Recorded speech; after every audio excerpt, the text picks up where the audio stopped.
Hey guys, welcome back to the channel. Today we're going to be opening up more toys. Specifically, we're going to be opening up some McFarlanes. We're going to open up Cyborg. So there he is. There is Cyborg in the box. He looks really cool. I like him a lot. He just looks great in the packaging, and I love McFarlane's box design. I mean, come on, there's a background in color. You know, they didn't cheap out like DC Essentials did. There's the back of it. There's the cartoon Cyborg. It doesn't really look like the cartoon though, like some other animator thing. But yeah, cool stuff. Let's open it up. So here it is. Here is Cyborg from McFarlane Toys. Here's a nice wide shot of the figure. Here's another. And here's another with his laser beam. He comes with a base. He comes with his trading card. And of course, he comes with the laser beam. So the paint. He has a lot of great color. Blue, black, silver, white, black, brown, black, red, black. I mean, a lot of color. I really like it. Minus the white because it gets a little dirty. Regardless, the paint is really well done on the figure. There's not a lot of bleed on the figure and it contrasts very well. Sculpt. Okay, let's get this out of the way. The sculpt on this figure is fantastic. I mean, the way he looks, he kind of looks like Buzz Lightyear. His face is amazing. You can see his brain, and I love the clear blue to show his cybernetic innards. The proportions are fantastic as well, and I love how the torso is shaped so that it hides the joint inside. So many parts of this figure are sculpted out instead of a lazy paint job. I mean, his arm joints are actually hidden to actually look like it's part of the sculpt, and the laser beam is really cool.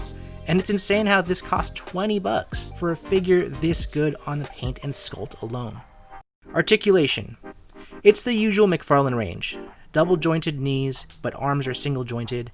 Hand has limited movement. His right hand comes off so you can attach the laser beam, which has pretty good range of motion. I appreciate the toe joints on this because he is a bigger figure, so it helps balance him a bit better for some poses.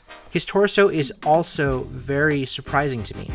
He was a bit stiff at first, but after loosening him up, I could really get him to twist into some pretty dynamic poses.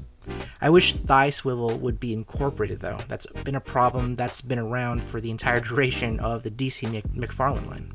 So let's talk about how Cyborg scales with other figures. Here's Detective Comics 1000 Batman. Here's Arkham Joker. The scales are weird here because they are from different lines, and it's kind of a hard selling point for McFarlane Toys because they don't look good next to each other just because of the influence. Height-wise, I think it's a bit too small for this 7-inch line because he's a bigger dude. Now paired up with a Superman from Mattel, this scale is pretty good. I'm a fan of a big Cyborg. If his style was adjusted, those two would scale very well together. Here's Wolverine from the Mafex, a shorter figure.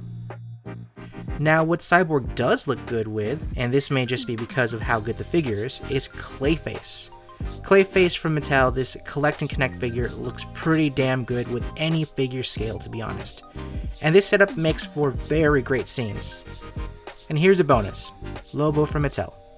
I think if it were not for the cartoony look of Cyborg, these two would scale pretty well, even though Lobo is a little smaller. But I always kind of liked the smaller sized packed Lobo because he could pack a punch despite his smaller size.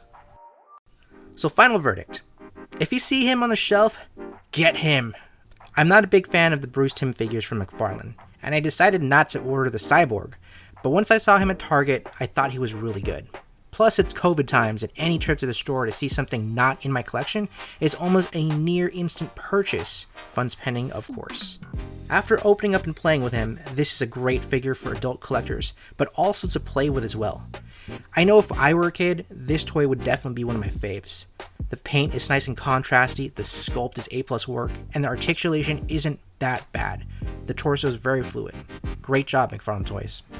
So there you go guys, that's Cyborg from McFarlane Toys. If you like this video, please subscribe here as well as follow me on Instagram at TheNerdBuster. Until next time guys, adios.